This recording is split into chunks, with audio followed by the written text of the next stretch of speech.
하느님께 경배드리고 찬양할 수 있는 좋은 춤과 노래는 우리 신앙의 좋은 동반자라는 말씀을 드렸습니다. 그럼 우리는 춤도 안 추고 노래도 안 한단 말이에요. 그렇다면 우리는 정말로 자유기도는 잘합니까? 자유기도는 잘해요? 구역반 모임 때 제일 힘든 게 뭐예요? 그 자유기도 하면 그냥 서로 눈치 보고 그냥 서로 미루고 이거 할까 말까 그러다가 못하고 지나가는 경우도 굉장히 많아요. 우리 평창에 레지오 단원들 피정 많이 옵니다. 1박 2일 또 하루 피정 이렇게 많이 와요. 그러면은 이게 평창은 여기는 이렇게 날씨 변화를 많이 못 느끼지만 우리 이렇게 시골로 가면 갈수록 그날의 변화를 너무 많이 느껴요. 그래갖고 이제 날이 너무너무 좋아갖고 내가 이렇게 합니다. 하느님께서 이렇게 좋은 맑은 날을 주셔서 너무너무 감사하니까 우리 하느님께 우리 보편제한 기도를 하자고. 그래 내가 딱 제안을 했는데 보편제한 기도를 써놓지 않았다. 준비를 하지 않았다. 그럼 갑자기요. 찬물 끼얹어 놓은 것이 조용해져. 100명이 그냥. 기도하자고 그러는데 1분이 지나면요. 아무도 기도 안 합니다. 1분 지나고 나면 단장이 책임의식을 느낍니다. 이거 이렇게 해서는 안 되겠다. 신부님이 기도하자는데 책임의식을 느낀 단장이 어떻게 하느냐 하면은 부단장 옆구리를 찌릅니다. 네가 해라 이거지. 그럼 이 부단장이 단장이 시키면 해야 될 거 아니야. 근데 부단장은 어떻게 하냐면은 단장 손을 내리칩니다. 왜 하필이면 나냐? 나보다 젊은 서기도 있는데 제시켜라 이거죠. 그러니까 레지오 단원이라고 그러면 기도쟁이 아니에요? 기도쟁이? 그렇죠? 그럼 기도를 잘해야 될 거 아니야. 그런데 자유기도 하나조차도 입을 열어 자신 있게 기도하지 못한다. 그게 무슨 신앙이에요? 제가 아까 얘기했죠? 성당에 왜 나옵니까? 왜 나오죠? 하느님을 경배하고 찬양하기 위해서 성당 나오는 거지 내 마음의 평화를 얻기 위해서 나오면 완전히 정반대가 돼버려요. 아니 나 지금 마음 편안하게 미사 때 아무도 안 건드리고 좋은데 왜 날 찌르냐 이거야. 나 마음 평화롭게 좀 놔둬라 이거야. 나 마음의 평화를 찾고 싶은데 왜 날 찌르냐. 가만히 놔둬라. 이러면서 이게 그 평화가 깨지는 거죠. 그러니까 누구 위주야? 항상 나 위주예요. 하느님 위주가 아니고. 하느님께 기도하는 게 뭐 그렇게 어렵다고. 아무 말이나 하면 되는 걸. 근데 그 용기가 안 나는 거예요. 그나마 우리는 염경기도 우리 잘하는 거 있죠. 염경기도, 아침기도, 저녁기도, 삼종기도, 묵주기도. 내가 아주 사랑하고 좋아하는 신부님이 한 분 계세요. 이 신부님 이름이 이시구 끝자는 삼자예요. 삼자. 근데 이 신부님이 어렸을 때 성당은 다녔지만은 세례를 안 받았어요. 근데 고등학교 3학년 때 세례를 받으면서 갑자기 신부가 돼야 되겠다. 즉흥적으로 이제 생각을 한 거죠. 그래갖고 이제 신학교를 원래는 세례 받은 지 3년이 지나야지 신학교를 들어갈 수 있거든요. 근데 이제 어렸을 때부터 성당을 다녀서 그런지 본당 신부님이 아주 백을 엄청나게 써갖고 신학교에 들어간 거예요. 어쨌든 뭐 신학교는 들어왔는데 신학교 오니까 당황스러운 게 너무 많더래요. 기도문도 다 제대로 못 외우지. 근데 다른 뭐 신학생들은 서울신학교 다녔는데 다른 신학생 너무너무 잘 외우더래. 제일 당황스러운 게 삼종기도래. 삼종기도. 보면 그냥 서서 그냥 주님의 천사가 마리아께 아뢰니 성령으로 잉태하셨나이다. 애들이 술술술 했는데 자기는 하나도 모르겠더래요. 그냥 맨날 입 다물고 있으니 얼마나 창피해. 내가 이걸 외워야 되겠다. 그래갖고 맨날 화장실 가서 외웠대요. 주님의 천사가 마리아께 아뢰니 성령으로 잉태하셨나이다. 주님의 종이오니 그대로 저의 이의 말씀이 사는 우리 가운데 막 이제 완벽하게 외웠대요. 그래갖고 이제 완벽하게 외워갖고 딱 하려고 그랬더니 갑자기 천상에 모여 기뻐하소서 알렐루야를 하더래요. 부활식이나 삼종기도가 바뀐 거야. 이거 참, 이 신학생도 이렇게 이게 염경기도도 어려우니 자유기도는 천주교 교우들한텐 더 멀고 험한 길이죠. 그러니까 입을 열어서 이게 우리가 자유기도도 못하는 거예요. 자유기도를 못할 양이면 우리 신앙의 성공조들이 한 시편이라도 좀 제대로 외워야 되는데 시편 하나 마음속으로 외워갖고 답답할 때 그런 시편 하나도 성당에서 못한단 말이야. 시편 하나도. 그저 그냥 성당에 앉아갖고 이거 해주십시오. 저거 해주십시오. 이거 잘못했습니다. 다시는 안 그러겠습니다. 얼마나 이게 낮은 신앙의 영혼을 가지고 있는 건데요. 발전이 없잖아요. 시편 8편 인간이 무엇이기에 이토록 기억해 주십니까? 사람이 무엇이기에 이토록 돌봐 주십니까? 얼마나 좋아요. 그럼 하나만 외워도 얼마나 좋아요. 그렇죠? 시편 16편 하느님 저를 지켜줘서 당신께 피신합니다. 주님께 아뢰입니다. 당신은 저의 주님, 저의 행복, 당신밖에 없습니다. 막 세상 사람들 속색이 그러면은 이런 거 한 편 외우면 얼마나, 당신의 행복, 주님께 피신함이 훨씬 낫다. 사람을 믿기보다 훨씬 낫다. 주님, 당신은 저의 행복입니다. 얼마나 좋아요. 시편 19편 제가 제일 좋아하는 거예요. 하늘은 하느님의 영광을 이야기하고 창공은 그분 손에 솜씨를 알리네. 낮은 낮에게 말을 건네고 밤은 밤에게 지식을 전하네. 말도 없고 이야기도 없으며 그들 목소리조차 들리지 않지만 그 소리는 온 땅으로 그 말은 누리 끝까지 퍼져나가네. 저는 이 시편을 왜 좋아하느냐면요, 제가 이렇게 자연 안에서 살면서 느끼는 게 뭐냐면 하느님의 소리 없어요. 그렇지만 그 기운이 온 누리에 퍼져 있는 걸 느껴요. 아, 이게 하느님의 소리가 비록 소리도 없지만 이 온 세상으로 퍼져가는구나. 낮은 낮에게 말을 전하고 밤은 밤에게 지식을 전하고. 얼마나 좋은 시편이에요. 온 누리에 하느님의 기운이 들어있고, 그게 말로 한다고 여러분들 하느님을 느끼는 게 말로 들려요? 그냥 온몸으로 느끼는 거지, 하느님의 존재가. 이 정말로 좋은 시편이에요. 또 아까도 말했지, 유명한 시편. 정 외울 자신 없으면 이거라도 외워. 주님은 나의 목자, 나는 아쉬울 것 없노라. 푸른 풀밭에 나를 쉬게 하시고 잔잔한 물가로 나를 이끄시어 내 영혼에 생기를 돋주시고 바른 길로 나를 끌어주시니 당신 이름 때문이어라. 이런 거 하나. 그러니까 시편을 그러니까 의무로 시편을 하지 말고 그냥 하나씩 이렇게 외워둬요. 그러면 신앙에 굉장한 도움이 돼요. 내가 기도하는데도 도움이 되고. 또 제가 서품 때 한 시편이에요. 주님을 찬송하여라. 좋으신 분이시다. 주님의 사랑은 지금 바뀌었는데 옛날에는 주님의 사랑은 영원하시다. 영원한 사랑 얼마나 좋아요. 지금은 주님의 자애는 영원하시다. 이렇게 말했어요. 공경 속에서 내가 주님께 불렀더니 주님께서 응답하시고 나를 넓은 곳으로 이끄셨네. 주님께서 나를 위하시니 나는 두렵지 않네. 사람이 나에게 무엇을 할까 보냐. 주님은 나를 도우시는 분이시니 나를 미워하는 자들을 나는 내려다보리라. 주님께 피신함이 더 낫네. 사람을 믿기보다. 주님께 피신함이 더 낫네. 제후들을 믿기보다. 주님이 최고란 얘기죠. 주님께서 나를 도우셨네. 주님은 나의 힘. 좋잖아요. 주님은 나의 힘, 나의 굳셈, 나의 구원이 되어주셨네. 당신은 저의 하느님, 당신을 찬송합니다. 저의 하느님, 당신을 높이 기립니다. 주님을 찬송하여라. 좋으신 분이시다. 그의 사랑은 영원하시다. 얼마나 좋아요. 이런 거 한두 개는 외워야 될 거 아니야. 10년, 20년 다녔으면. 10년, 20년 다니고 이런 거 하나 못 외우고 그러고 앉아있으면 그게 무슨 신앙의 깊이가 들어가겠어요. 그리고 지금 여기서 아멘, 아멘 하는데 내가 아마 교회 가서 이거 지금 아까부터 한 강의 지금까지 했으면 아멘이 한 100번은 더 나왔을 거야. 이제 조금씩 나오기 시작하네. 이제 아멘이. 저는 미사 때요, 제일 즐거운 시간이 언제냐면 응송할 때예요. 얼마나 아름다워요. 그 시편이. 구절구절이 딱 마음에 얼마나.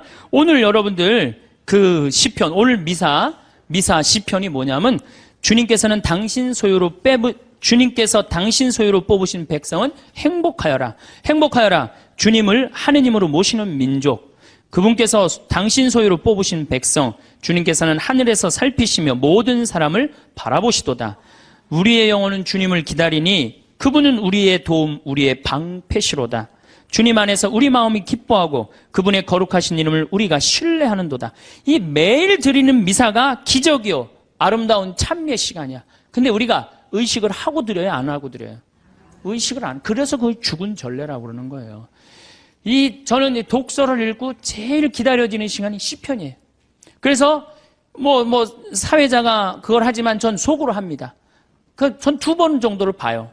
너무 소중하니까. 그런 시편을 매일매일 우리는 하고 있단 말이야. 매일매일 소중한 시편을 하고 있는데 시편 시간만 되면 교우들이 지루해한단 말이야. 이게 언제 끝나나. 그러니까 미사의 의미, 내가 미사가 찬미 드리는 시간이고 찬양 드리는 시간이고 시편의 의미를 깨달으면은 미사 처음부터 끝까지가 마땅하고 옳은 일입니다. 이게 저절로 나온다니까요.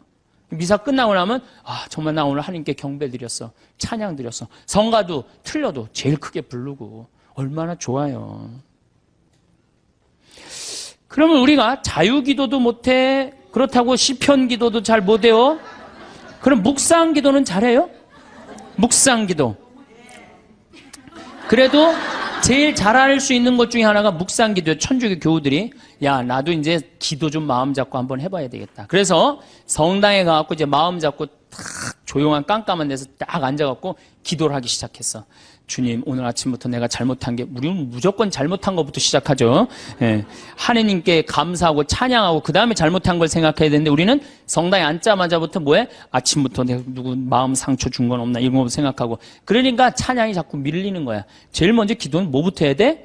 찬양부터 해. 하느님 아버지, 오늘 밥 세끼 먹게 해주셔서 감사합니다. 내가 당신 은총 속에서 살게 해주셔서 감사합니다. 이렇게 감사한데 내가 당신의 은혜 속에서 살면서도 그 은혜에 보답하지 못하는 부분들이 있습니다. 이렇게 해야 되는데 우린 무조건 내 잘못부터 일단 생각을 하는 거예요. 어쨌든 그리고 이제 성당에 앉아갖고 다 묵상 기도를 무지하게 오래 했어. 하느님 생각도 좀 들어보고 내 얘기도 해보고. 그래갖고 그냥 무지하게 오래 했다고 생각하고 시계를 딱 봤는데 나는 1시간 했다고 생각했는데 시계 보니까 몇 분 지나? 10분도 안 지나는 경우가 허다해요. 그렇죠?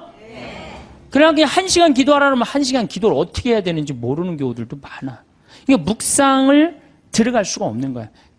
불교에서는 선하잖아요. 이게 불교뿐만 아니라 모든 종교가 뭐예요? 숨 쉬는 게 가장 중요해요. 숨 쉬는 게. 우리가 기도할 때 숨을 잘 쉬면서 기도해야 되거든요. 하느님이 인간을 창조하시고 뭐를 불어넣으셨다고 그래요?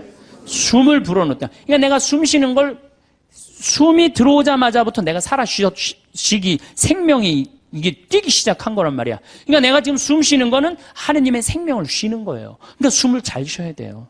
더욱이 신앙인들이라면 1년 세례받은 지 1년 지난 사람의 숨하고 10년 지난 사람의 숨하고는 틀려야 돼요. 또 20년 성당 다닌 사람은 숨은 또 틀려야 돼.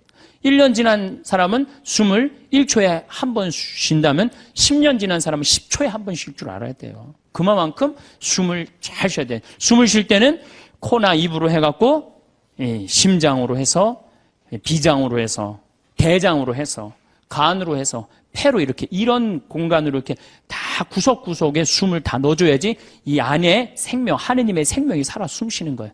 그런데 우리 천주교는 10년을 다니든 20년을 다니든 숨 제대로 쉬어요? 여기 자매님들 부부싸움 할 때 숨 쉬고 싸워요? 어떻게 싸워요? 숨을 목에다가 걸어놓고 싸우죠?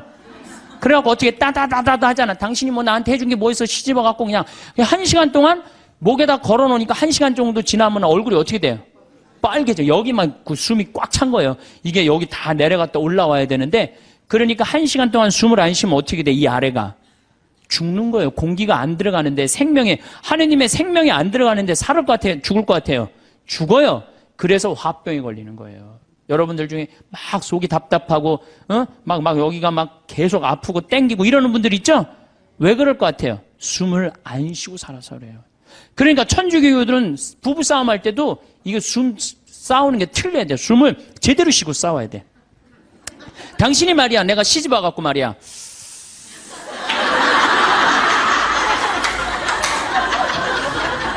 해준 게 뭐가 있어? 외식을 한번 시켜줬어? 여행을 한번 시켜줬어? 이 정도는 돼야지 도인이라고 그러는 거예요. 근데 우리는 10년, 20년 성당 다니면 뭐해? 싸울 땐 목에다가 숨 걸어놓고 그냥 막 해대고 따다다다다다 하는데, 이 세상은 넓은 수도원이에요. 여러분들은 도 닦는 거예요. 저나 여러분들은 도 닦는 거예요. 그래서 정말 하느님 20년, 30년 믿었으면은, 그 정도 믿으면 완전히 이제 하느님과 하나가 돼갖고 숨도 정말로 잘 쉬어야죠. 그래서 옛날에 스님들은 산속에 짐승들 많아도 산속에 들어가도 하나도 안 위험했대요. 왜냐하면 정말로 도가 깊은 스님들은 1분에 한 번 숨 쉬었다는 거. 천천히. 그래서 내가 몸이 안 좋은데 이 숨을 느껴야 돼요. 내가 이렇게, 저는 우리 교우들한테 이 기도를 평창에서 가르쳐 주는데 천천히 쉬면요 다 느껴져요. 간에, 위에, 폐에 정말로 생명이 하느님의 숨, 하느님의 생명이 다 공급되는구나. 그런 걸 다 느껴요. 그러니까 스님들은 산에서 내가 오늘 밤에 참선을 해야 되겠다. 도로에서 탁 소하면 1분에 한 번씩 숨 쉬는 거야. 그럼 짐승들이 스님을 공격하다가 같이 숨을 맞추는 거 1분에 한 번씩 자기도 쉬는 거야. 새벽에 깨보면 다 죽어 있는 거야, 얘네들이. 숨을 뭐 제대로 못 쉬어갖고. 그러니까 옛날에 스님들은 아무리 깊은 산 속에서도 위험하지가 않았다는 거예요. 그게 도로 가는 길이에요. 근데 우리는 뭐야? 우리는 춤도 안 춰, 노래도 안 해, 자유기도도 할 줄 몰라, 시편도 외울 줄 몰라, 그렇다고 묵상기도도 할 줄 몰라. 아니, 성당에서 맨날 기도와 열심히 하라고 그러는데 도대체 어떻게 해야 되는 거야? 기도하는 방법을 알려줘야 될 거 아니야. 아니, 고기 잡으려면 고기 잡는 법을 알려줘야 될 거 아니야. 생전 기도하는 법을 안 가르쳐줘요. 그리고 맨날 기도하라고 그래. 뭘 하라고 그러는지 몰라도 그냥 맨날 기도하시오, 기도하시오. 어떻게 해라는 거야? 첫 번째 조건은 숨 쉬는 거예요. 모든 종교가 깊은 묵상, 명상으로 들어가기에 첫 번째 조건이 뭐예요? 숨을 쉬는 거예요. 그래서 여기 가장 쉬운 건 천천히 들이쉬고 참았다가 천천히 내뱉는 거예요. 그게 되면은 마음이 안정이 돼요. 그렇게 한 15분 정도 하고 나면은 그 다음에는 참 고요해져요.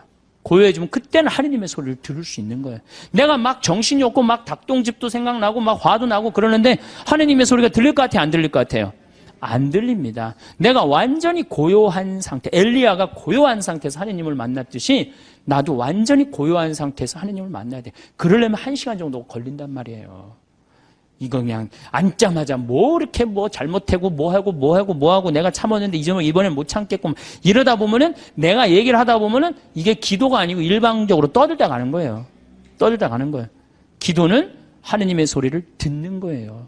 듣는 게 기도예요. 들으려면 어떻게 해야 돼? 내가 고요한 상태. 다른 어떤 것도 나를 건드리지도 못하는 상태. 그래야지 영원한 하느님을 조금이라도 느낄 수 있고 맛볼 수 있죠. 그러니까 앞으로는 부부싸움 할 때도 어떻게 해? 숨을 쉬면서 싸우란 말이에요. 숨을 쉬면서. 그러면은 여보 당신 성당 열심히 나가더니 완전히 이제 당신 달라졌네. 얼굴이 빨개지더니 이제 얼굴도 편안하고 싸울 때. 그리고 이거 당신 뭐 1시간 10분이면 다 쏟아낼 얘기를 1시간에 천천히 하니까 나도 마음이 그래 내가 잘못한 것 같아. 이러지. 이건 말할 시간도 없이 그냥 따다다다다다 해대면은 성당 단위나 많아져. 그렇죠? 여러분들은 넓은 수도원에 사는 구도자들이에요. 저도 마찬가지고. 그러니까 이제는 숨을 잘 쉬시기 바랍니다. 어떻게? 당신이 말이야. 내가 시집 와갖고 말이야.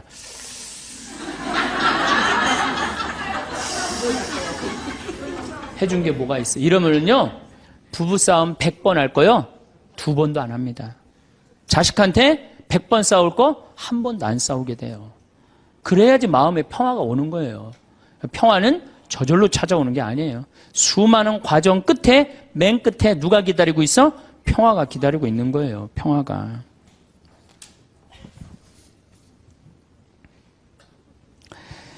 자, 이제 춤도 안 춰, 노래도 안 불러, 자유기도도 할 줄 몰라, 하느님을 향한 인간의 마음을 표현하는 시편도 하나도 외울 줄 몰라, 묵상기도도 할 줄 몰라.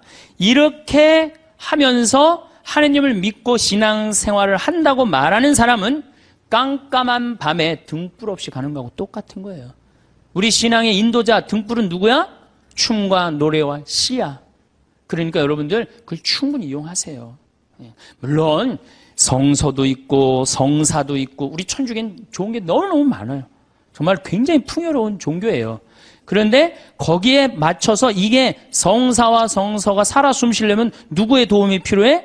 춤과 예술이 필요하다는 얘기. 한마디로 쉽게 얘기하면은, 그래서 교회에서는 예술가들을 무시하면 안 돼요. 그림 그리는 사람, 춤추는 사람, 노래하는 사람, 시 쓰는 사람들 귀하게 여겨야 돼요. 그걸 귀하게 여기는 공동체만이 영적으로 드러높일 수가 있는 거예요. 자, 이제 그렇다면 남은 건 그림이야, 그림. 근데 이 천주교가 그나마 버티는 게 뭐 때문에 버텨? 그림 때문에 버티는 거, 그림 때문에. 제가 입고 있는 이 복장, 이게 뭐예요? 그림이야, 그림. 여러분들 신부님이 수단 입고 있는 거, 제의 입고 있는 거, 그림이에요, 그림 아니에요. 다 그림이에요. 사람이 시각적으로요, 그렇게 거룩해 보이는 건 굉장히 도움을 많이 받는 거예요. 특히 수녀님들, 수녀님 복장 입고 있는 거 그림 중에 제일 이쁜 그림이에요. 천주교 그림 중에. 그래서 수녀님들이 얼마나 그 그림 효과가 좋으냐면 신부가 아무리 로만 칼라 차고 지나가도요 다 이거 보자 그래요. 그 검문할 때 신부는 소용없어 로만 칼라. 근데 수녀님만 딱 옆에 타시면 프리패스예요. 수녀님 그림 중에 최고 그림이에요. 그런 게 다 그림이야. 신앙에 도움이 되는. 또 우린 스테인드 글라스도 있고 그렇죠?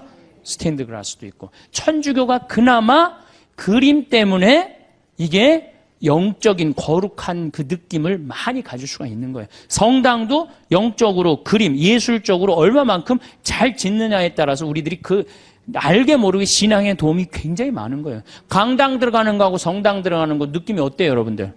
틀리죠? 그게 다 뭐 때문에 그래? 그림 때문에 그런 거예요. 그림 때문에. 그림은 굉장히 중요한 거예요.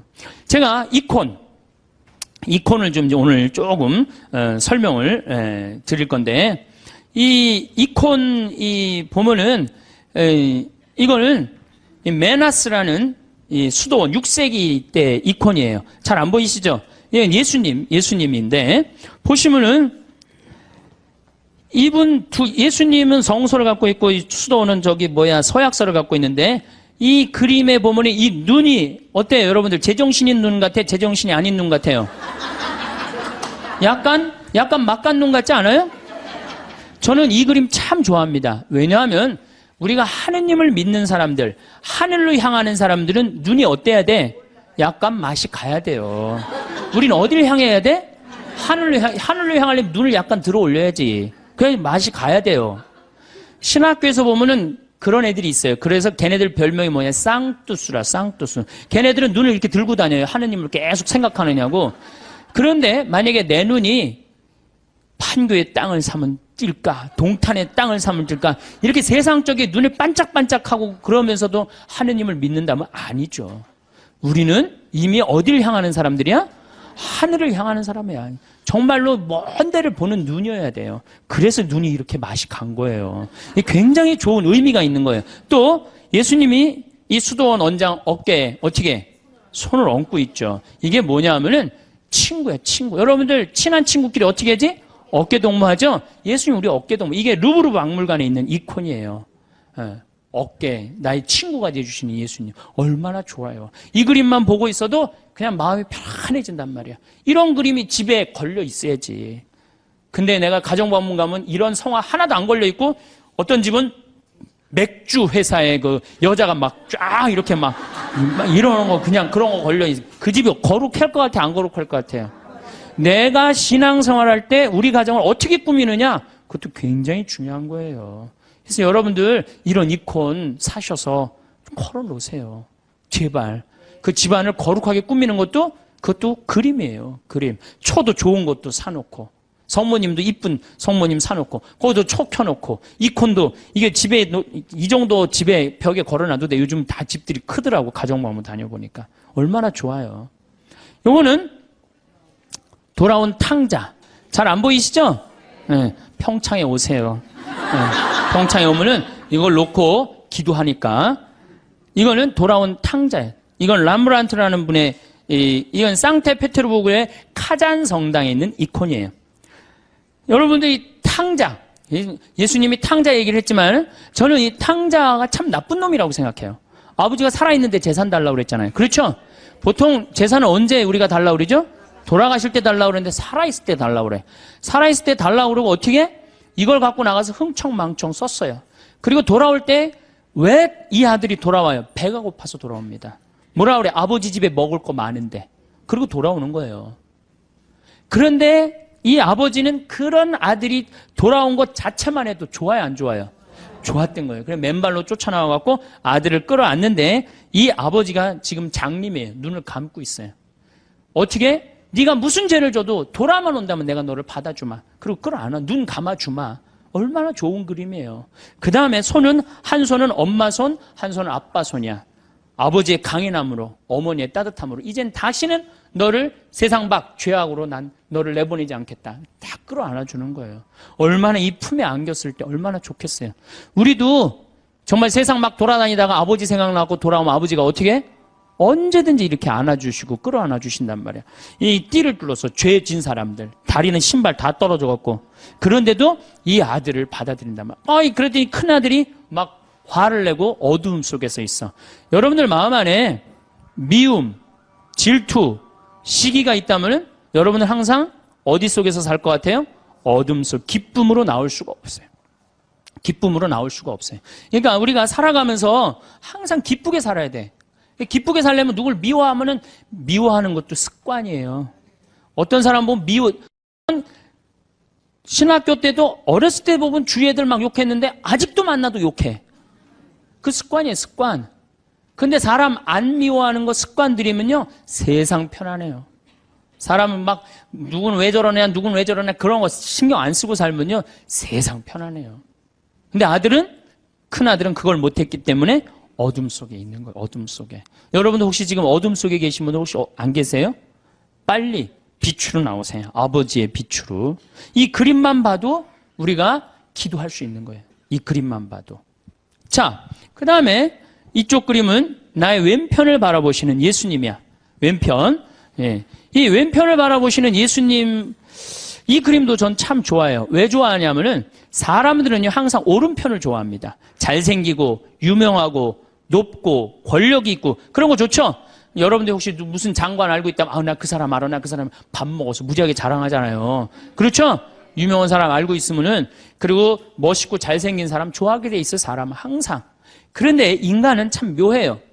갑자기 그런 사람이 갑자기 흠이 하나 잡혔어. 그러면 그걸 핥히는 게 인간의 습성이에요. 끄집어내고. 아무도 나를 이해하지 못할 때 성당 앞에 가서 앉을 때 누가 나의 왼편을 바라봐줘요?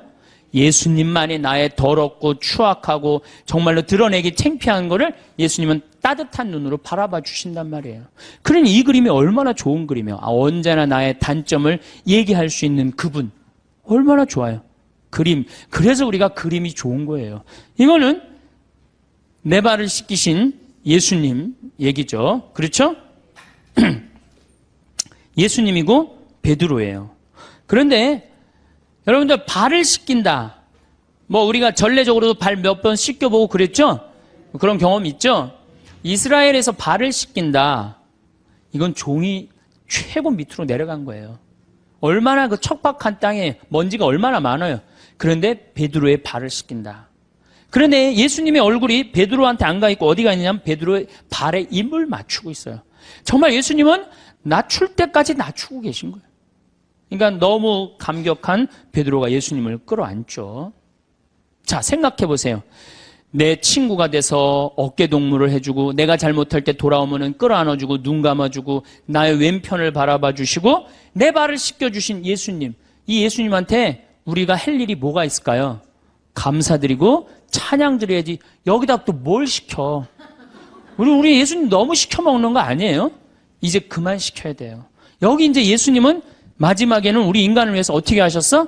십자가에 당신의 목숨을 바치셨어요. 이 예수님께 우리가 경배드리지 않는다면, 우리가 이 예수님께 감사드리지 않는다면, 우리가 이 예수님께 찬양드리지 않는다면 우리가 무슨 신앙인이에요. 우리들은 성당에 나오는 이유가 마음의 평화를 얻기 위해서 나오는 거 아니에요. 이 받은 은혜가 너무 많은 예수님께 감사드리고 찬양드리기 위해서 나온 거예요. 그래서 우리가 앞으로 할 수 있는 말 중에 가장 많은 말은 뭐야? 감사합니다. 찬양합니다. 경배합니다. 당신의 은총 너무너무 감사합니다. 그러다가 정 필요한 게 있으면은 그렇게 하다가 끝에 내가 요즘 우리 아들이 요새 고등학교 3학년이라 시험을 보는데 우리 아들 마음을 좀 차분하게 해주십시오, 주님. 시험 잘 보게 해달라는 것도 그것도 기복이죠. 시험 잘 본 거 지가 노력해야지 잘 보지 예수님이. 그래서 제가 가끔 성령 세미나 때 여기 앞에 앉아있는 분들한테 여러분들 여기 왜 나왔냐고 제가 물어봐요. 병 고치려고 나왔대요. 병 고치려면 산에 가야지 왜 성당에 와. 그러면 예수님이 눈 아플 때 눈 고쳐주고 배 아플 때 배 고쳐주고 다리 아플 때 다리 고쳐주고 아플 때마다 고쳐줘요? 아니죠? 예수님은 아플 때마다 고쳐주는 분이 아니에요. 건강은 내가 챙기는 거지 하느님이. 물론 은총으로 인간의 한계를 어쩔 수 없을 때 예수님이 은총을 주셔서 고쳐주실 때 있어요. 많아요. 그런 경우. 그런 게 참 많습니다. 그런 경우 많이 봤고, 다음 시간에 내가 그런 예만 또 이제 들을 거예요. 그런 예만 들을 건데 참 많아요. 그런데 그게 계속 이어져. 그 사람은 신앙인은 아니에요. 그 사람은 신앙인일 수가 없어요. 진정한 신앙인은 그런 거조차도 하나님께 간구하지 않는 거예요. 알아서 해달라고.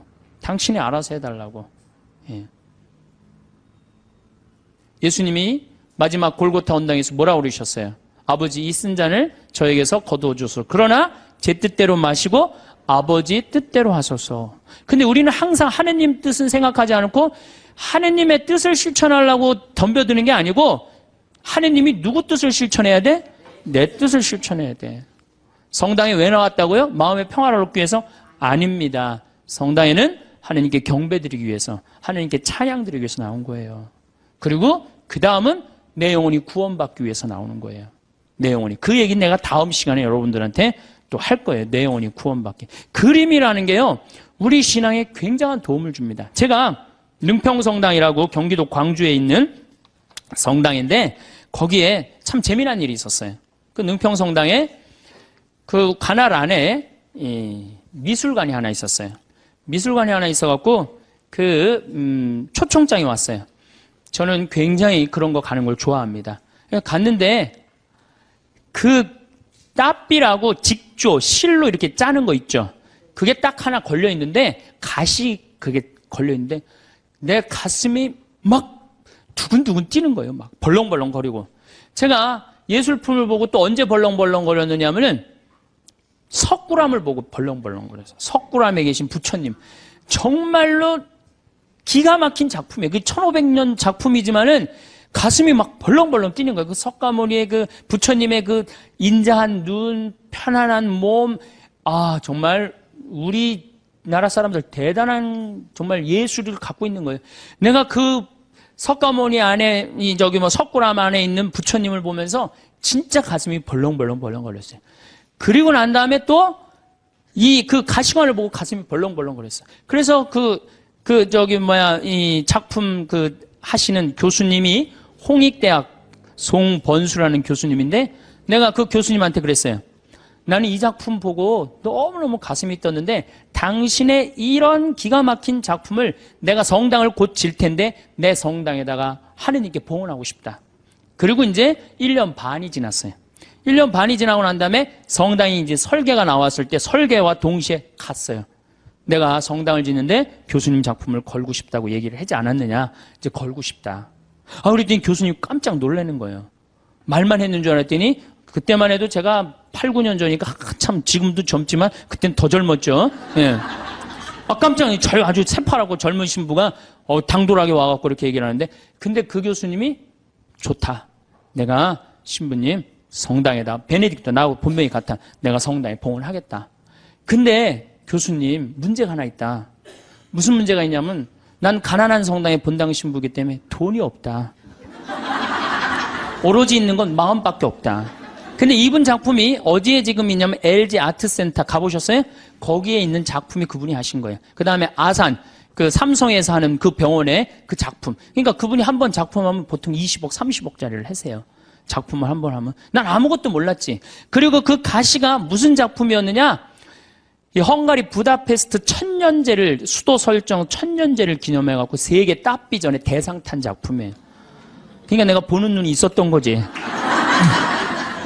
전 심사위원이 5명이 심사위원인데, 한 명도 이 컴플레인을 안 하고 만장일치로 된 작품이에요. 그 기가 막힌 작품이죠. 그 기가 막힌 교수님, 선생님 작품을 성전에다가, 그 농사꾼 신부의 유럽에 가다 그 책에는 그 사진을 내가 넣어놨어요. 그 사진을 넣어놨는데 기가 막혀요. 그게 4m에 4m야. 1년 동안 짠 거예요. 1년 동안. 실을 4m면 이거보다 훨씬 크죠. 그 성당이, 내가 성당을 이렇게 조립식으로 성당을 이렇게 졌는데 그게 4억 들어갔는데 그 작품이 4억이 훨씬 넘어요. 그러니까 성당보다 작품값이 더 큰 거야. 근데 그분이 실값만 받고 그걸 봉헌해 준 거예요. 실감만. 대단하죠? 오로지. 그래갖고 이제 교수님하고 둘이서 작품이 완성됐을 때 그 앞에서 술을 먹고 둘이서 춤을 추고 노래했던 기억이 나요. 이 노래하고 춤추는 게 좋은 거예요. 그 머리 하얀 교수님하고 새파란 신부하고 정말로 제 인생의 큰 추억이에요. 아주 큰 추억이에요. 그래서 지금 능평성당에는 그 미안의 면류관, 제목이 미안의 면류관이에요. 미안의 면류관이 지금 걸려 있어요. 그래서 내가 그 성당 아직도 이제 못 가봤는데, 내가 졌지만 내가 한 번도 못 가봤어요, 아직. 이제 다음 달에 강의가 있어서 이제 갈 건데, 거기에 가만히 앉아 있으면 예수님의 온갖 삶이 다 느껴져요. 온갖 삶이. 여러분들, 이제는요, 여러분들이 예수를 사랑하시면 좋을 것 같아요, 예수를. 그래서 이제 성가도, 춤도, 노래도, 시도, 열심히, 그림도 열심히 하는 그런 사람들이 될 때 우리가 하느님께 다가가는 거예요. 제가 우리 교우들한테 이런 이제 강의를 이제 한 지가 한 2달 정도, 2달 전부터 이런 강의를 제가 시작을 했어요. 왜 이런 강의를 제가 하기 시작을 했느냐면은, 지금 이슬람교가 천주교를 앞질렀습니다. 이슬람교가 인구 면에 있어서 이슬람이 훨씬 많아요. 이슬람을 가만히 들여다보니까 철저해요. 신앙생활을 철저하게 해요. 신앙생활을. 근데 천주교를 보니까 점점 더 느슨해져. 막 그야말로 이게 진짜 성당 다니는 사람인지 안 다니는 사람인지 구분도 안 될 정도로 완전히 느슨해지는 거예요. 이렇게 느슨해지다가는 하느님과의 관계가 점점 더 멀어질 수밖에 없어요. 우리도 철저하게 신앙생활, 하느님을 믿는, 우리 신앙 성도들은 하느님을 믿는다는 이유 하나로 어떻게 살으셨어요? 이 순교자성을. 죽는 게 문제가 아니고, 죽는 건 뭐 그냥 죽으면 되는 건데, 어떻게 다 산속으로 다 피해 들어갔어요. 옛날에 다 양반집이 다 믿었죠? 산속으로 들어가면은 출세할 길이 있어요, 없어요? 출세할 길이 없어요. 그래서 100년 동안 출세를 못했어요. 천주교 교우들은 100년 동안 세상에 나오지 못했다고, 하느님을 믿는다는 이유 하나로. 하느님을 믿는다는 이유 하나로. 근데 우리는 요즘 자녀들한테 신앙교육을 어떻게 시켜요? 고등학교 3학년만 되면은 성당 안 나가면 슬그머니 눈 감아버린단 말이에요. 1년 동안만 네가. 그러니까 이게 하느님을 왜 믿는지를 모르는 거지. 뭐가 중요한지 모르는 거지. 제가 오체투지 라싸까지 2100km를 가는 그 모습을 보면서 참 많은 걸 느꼈어요. 제가 우리 성지순례, 우리나라 성지순례 다 지금 제대로 다니는 성지순례 하나도 없어요. 성지순례는 원래 걷는 거예요. 아니, 3번 걷고 1번 절하는 건 안 하더라도 걸어는 가야 될 거 아니야, 걸어. 근데 우리 성지순례 어떻게 가? 버스 타고 씩 가갖고 거기서 미사 한번 하고 설명 안 하고 밥 먹고 씩 돌아오잖아요. 거기에 감동이 있을 것 같아요? 감동이 있을 수가 없어요. 제가 능평 본당 신부 할 때 교우들한테 그랬어요. 성지순례 가자고 그래서 제가 계속 관두자. 그래서 딱 9월 달에 성지순례를 했어. 어떻게 성지순례를 했냐면은 전체 교우들을 다 세남터에서부터 미리네까지 걷게 했어요. 세남터에서 미리네까지. 어떻게 걷게? 목, 금, 토, 일 4일 동안을 걷는 거예요. 어떻게 걸어? 저녁 7시에 퇴근해갖고 애들 다, 학교 가는 애들 다 일찍 나오고 직장 퇴근하면 다 나와요. 그래갖고 세남터까지 버스로 데리고 가요. 그래서 세남터에서부터 과천 남태령 걸어갖고 과천 지나갖고 인덕원 성당 거기까지 딱 가니까 새벽 2시야. 그럼 그땐 또 관광버스 타고 집으로 가는 거예요. 다음날 아침에 일어나갖고 다 출근하고 애들 학교 다 가. 다음날 또 저녁 7시에 인덕원서부터 또 걷는 거예요. 인덕원서부터. 그래갖고 인덕원부터 하우연 성당 해갖고 이 능평, 우리 성당 있는 데까지 또 오는 거예요. 우리 성당이 김대건 신부님이 시신이 지나갔던 데거든요. 시신이 지나갔는데 거기서 이제 또 헤어지는 거예요. 새벽 2시에 마지막 기도하고. 그 다음에 이제 토요일 날은 2시부터 밤 10시까지 양지까지 우리 성당 광주에서부터 양지까지 걷는 거예요. 전체 교우가. 그리고 이제 주일날은 이제 전체 교우들 하루에 300명, 400명씩 걸었으니까 우리 교우가 2,000명밖에 안 됐거든요. 그냥 다 걸은 거지 교우들은. 그래갖고 이제 마지막 날은 양지에서부터 삼도고개 넘어가고 미리네 이제 김대원 신부님 무덤 앞에 가갖고 무릎을 꿇고 다 신부님 앞에서 조배를 하는데 다 우는 거예요. 교우들이. 그게 성지순례라는 거예요. 그게. 우리 너무 쉽게 신앙생활해요, 요즘. 그냥 거저하는 거 거저.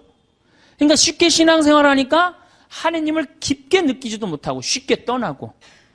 그래서 여러분들 이제는 신앙생활에 본질을 우리가 잡아야 돼요. 그건 너무너무 쉬워요. 천주교 요리문답 1조만 생각하면 돼. 사람이 무엇을 위하여 낳느냐? 천주를 알아 공경하고 자기의 구원을 위하여 낳느니라. 그래서 이제 천주님을 공경하는 데는 우리가 뭘 해야 돼? 찬양, 성가 부르고 춤춰드리고. 춤은 밤 10시에 성당 가서 이제 다 문 걸어 잠고 추세요. 예? 밤 10시에. 예. 그리고 성가도 그래요. 저는 성가를 혼자서 성당에서 1시간씩 부르는 걸 참 좋아해요. 그냥 내가 아는 노래 그냥 다 부르는 거예요. 성당에서. 뭐 요즘은 뭐 성당에 교우들이 많이 와갖고 잘 부르지는 못하지만은 그래도 옛날에는 성가 1시간, 2시간 부르고 나면 그렇게 행복해요. 그러니까 여러분들도 그렇게 성가 부르세요. 그리고 집에서도 불러 좀. 제발. 그래야만이 내가 신앙이 뜨거워지는 거예요. 그럼 막 성가 부르는데 막 밤 9시, 막 9시 반 막 너무 뜨거워. 그럼 바로 그 뜨거운 마음을 성당에 가갖고 제일 예쁜 옷을 입고 가갖고 딱 춤추고 딱 들어오란 말이야. 그러면은 하느님과의 관계가 제대로 형성이 되는 거예요. 그리고 여러분들 시편 기도 좀 하고 아침에 일어나고 하나 그 시편 다 처음부터 끝까지 읽지 마시고 하나만 펴도 좋은 내용이 너무너무 많아요. 그냥 내 마음을 그대로 표현하는 시편들이 천재야. 150편까지 여러분들 보십시오. 아주 기가 막힙니다. 그러니까 시편 하나씩 읽고 얼마나 좋아요. 또 저녁에 주무실 때 어떻게 숨을 천천히 2번 들이쉬고 4번 내뱉고 다음에 4번 들이쉬고 8번 내뱉고 천천히 나눠서 그러니까 숨 한 번 쉴 때 1분 내지 2분 정도 천천히 그러면 내 마음이 온전히 고요해진단 말이에요. 그럴 때 마지막에 촛불 켜놓고 기도하고 주무신다면 여러분들이 정말 얼마나 행복하겠어요. 하느님과의 만남도 친숙해지고 그거 너무너무 쉽죠. 그 다음에 그림 이제 집에 가서 맥주 그 사진은 다 떼어버리고 이콘 이거 좀 비쌀 거예요. 뭐 한 2만 원, 3만 원 정도 될 거예요. 비싸지도 않지 사실은.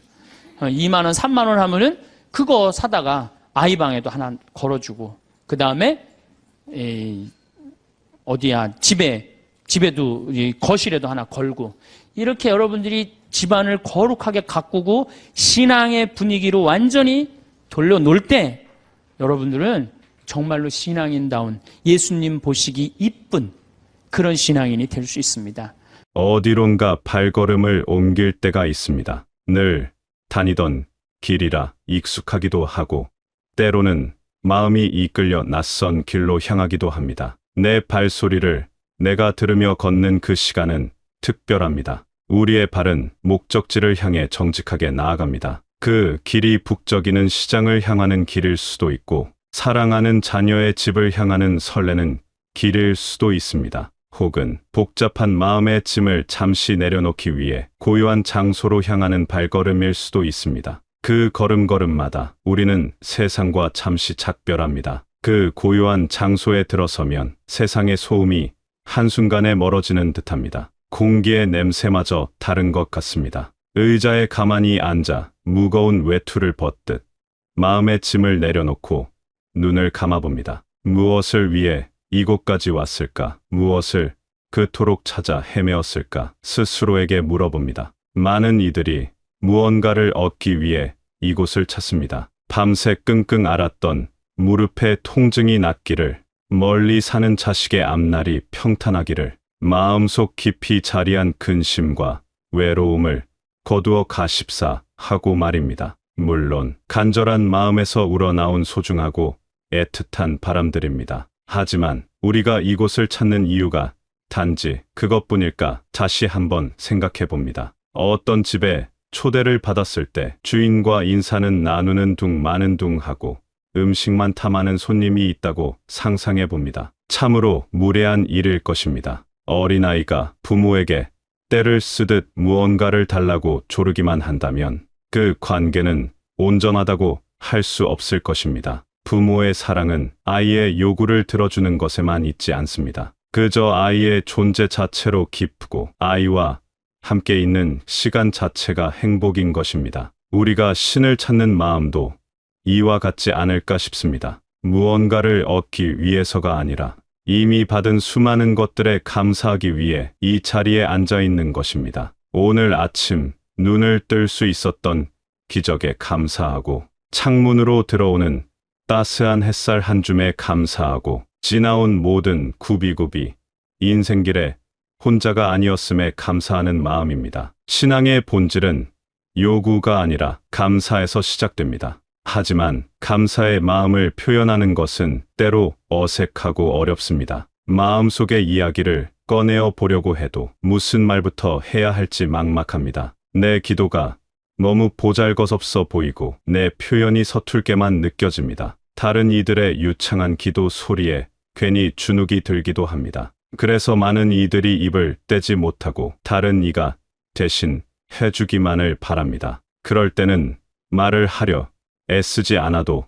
괜찮습니다. 신은 우리의 서툰 말, 너머의 마음을 보십니다. 가장 깊은 기도는 말이 아니라 침묵 속에 있기 때문입니다. 그 침묵 속으로 들어가기 위한 가장 좋은 길이 있습니다. 바로 우리 안에 늘 흐르고 있는 숨입니다. 가만히 숨을 느껴봅니다. 태어나는 순간 우리는 첫 숨을 힘차게 터뜨리며 세상에 왔습니다. 그리고 삶의 마지막 순간 우리는 마지막 숨을 고요히 거두며 왔던 곳으로 돌아갈 것입니다. 삶은 이 첫 숨과 마지막 숨 사이에 있는 잠시 동안의 귀한 여정입니다. 숨은 곧 생명 그 자체이며 신이 우리에게 주신 가장 첫 번째 선물입니다. 우리가 의식하지 못하는 순간에도 이 생명의 숨은 우리 안에서 단 한 번도 쉬지 않고 움직였습니다. 이제 그 숨을 귀한 손님처럼 의식해 봅니다. 코로 숨을 깊고 아주 천천히 들이마십니다. 서늘하고 신선한 공기가 코끝을 스치고 목을 지나 가슴 깊은 곳까지 들어옵니다. 온몸 구석구석 마디마디마다 생명력이 채워지는 것을 상상합니다. 그리고 잠시 숨을 멈춥니다.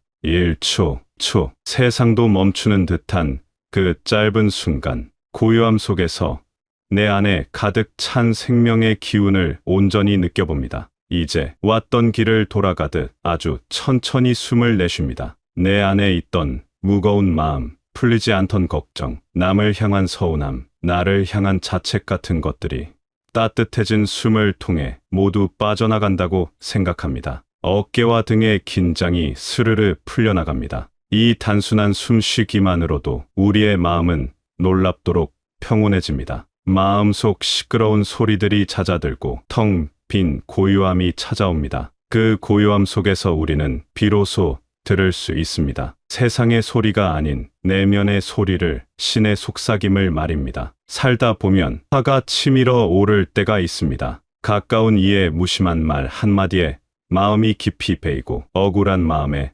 얼굴이 뜨거워지기도 합니다. 그럴 때 맞서 소리치기 전에 딱 3번만 숨을 깊이 쉬어봅니다. 첫 번째 숨을 들이쉬며 나는 지금 화가 났구나 하고 내 마음을 알아차려 줍니다. 두 번째 숨을 내쉬며 치밀어 오르는 격한 감정을 밖으로 흘려보냅니다. 세 번째 숨을 고르며 지혜는 격정 속이 아니라 고요함 속에서 찾아온다는 것을 기억합니다. 놀랍게도 그 짧은 순간에 마음의 폭풍이 잦아들고 상황을 다르게 볼 힘이 생깁니다. 마음이 고요해지면 우리의 눈도 새롭게 열립니다. 이제까지 무심코 지나쳤던 것들이 전혀 다른 의미로 다가옵니다. 특히 신의 사랑을 담은 오래된 그림들은 우리에게 수많은 이야기를 들려줍니다. 집을 나갔던 아들이 재산을 탕진하고 초라한 모습으로 돌아왔습니다. 그림 속 아들은 아버지의 품에 완전히 몸을 맡긴 채 고개를 묻고 있습니다. 아버지는 그런 아들을 보자마자 달려가 끌어안습니다. 아버지의 눈은 감겨 있습니다. 아들의 더럽고 남루한 모습을 보지 않겠다는 의미입니다. 그의 과거와 행적을 묻거나 따지지 않겠다는 뜻입니다. 어떤 모습으로 돌아왔든 너는 내 아들이라는 무조건적인 사랑의 표현입니다. 아버지의 한 손은 아들의 어깨를 강하게 붙들고 있고 다른 한 손은 부드럽게 감싸고 있습니다. 이는 아버지의 강인한 사랑과 어머니의 따뜻한 사랑, 그 모든 사랑으로 너를 받아들인다는 뜻입니다. 우리는 모두 이 그림 속 탕자와 같습니다. 세상에서 상처받고 지쳐 돌아왔을 때 신은 우리의 모습을 따지지 않고 그저 말없이 안아주십니다. 또 다른 그림 속에서는 주인이 제자의 발을 씻기고 있습니다. 세상에서 가장 높은 이가 가장 낮은 자세로 무릎을 꿇었습니다. 제자의 거칠고 더러운 발을 씻기는 그분의 눈빛에는 어떠한 권위도 없습니다. 오직 깊은 사랑과 겸손만이 가득합니다. 우리의 삶이 아무리 더럽고 부끄러운 허물로 가득하다 해도 그분은 기꺼이 무릎을 꿇고 우리의 가장 낮은 곳, 가장 감추고 싶은 부분까지도 끌어안아 주십니다. 이러한 그림들을 가만히 들여다보는 것은 그 자체로 깊은 기도가 됩니다. 그림 속 인물의 눈과 나의 눈이 마주칠 때 그 그림은 더 이상 벽에 걸린 그림이 아니라 시간을 넘어 살아서 나에게 말을 거는 존재가 됩니다. 괜찮다. 내가 너를 안다. 내가 너의 모든 것을 사랑한다. 이 위로의 말을 듣는 순간 우리의 영혼은 깊은 쉼과 해방을 얻습니다. 이처럼 조건 없는 사랑을 깨닫고 나면 우리의 기도는 자연스럽게 바뀝니다. 더 이상 무언가를 달라고 조르는 기도가 아니라 모든 것에 감사하는 찬양으로 변합니다. 몸이 아픈 것조차도 그 아픔을 통해 삶의 소중함과 건강했던 날들의 감사함을 깨닫게 하시려는 뜻으로 받아들이게 됩니다. 외로움의 시간조차도 세상의 소리에서 벗어나 신과 더 깊이 만날 수 있도록 허락된 귀한 시간으로 여기게 됩니다. 삶의 모든 순간이 은총임을 깨닫는 것이 바로 믿음의 완성입니다. 우리의 선조들은 신앙을 지키기 위해 목숨까지 바쳤습니다. 그분들에게 신앙은 삶의 장식품이 아니라 삶 그 자체였고 죽음보다 강한 희망이었습니다. 오늘날 우리는 너무나 편안하게 신앙생활을 하고 있지는 않은지 돌아봅니다. 힘들여 걷지 않고 편안한 버스를 타고 창밖으로만 보는 성지순례에서 큰 감동을 느끼기 어려운 것처럼 우리의 신앙도 안락함 속에 잠들어 있을 수 있습니다. 삶이라는 순례의 길은 때로 힘들고 고됩니다. 가파른 오르막이 있고 넘어지기 쉬운 자갈길도 있으며 때로는 길을 잃고 헤매기도 합니다. 하지만 그 길을 한 걸음 한 걸음 직접 내디딜 때 우리는 길가에 핀 이름 모를 들꽃의 아름다움을 발견하고 불어오는 바람의 시원함을 온몸으로 느끼며 땀 흘린 뒤에 마시는 물 한 모금이 얼마나 단지를 깨닫게 됩니다. 고난은 우리를 파괴하는 것이 아니라 우리를 더욱 깊고 단단하게 만들며 삶의 진짜 맛을 알게 하는 신의 선물입니다. 지나온 세월을 돌아보면 폭풍 같던 날도 안개 속 같던 날도 있었을 것입니다. 기뻤던 날도 아팠던 날도 있었을 것입니다. 자랑스러운 순간도 지우고 싶은 후회스러운 순간도 있었을 것입니다. 하지만 그 모든 순간들이 빠짐없이 모여 지금의 나라는 한 폭의 그림을 만들었습니다. 참으로 잘 살아왔습니다.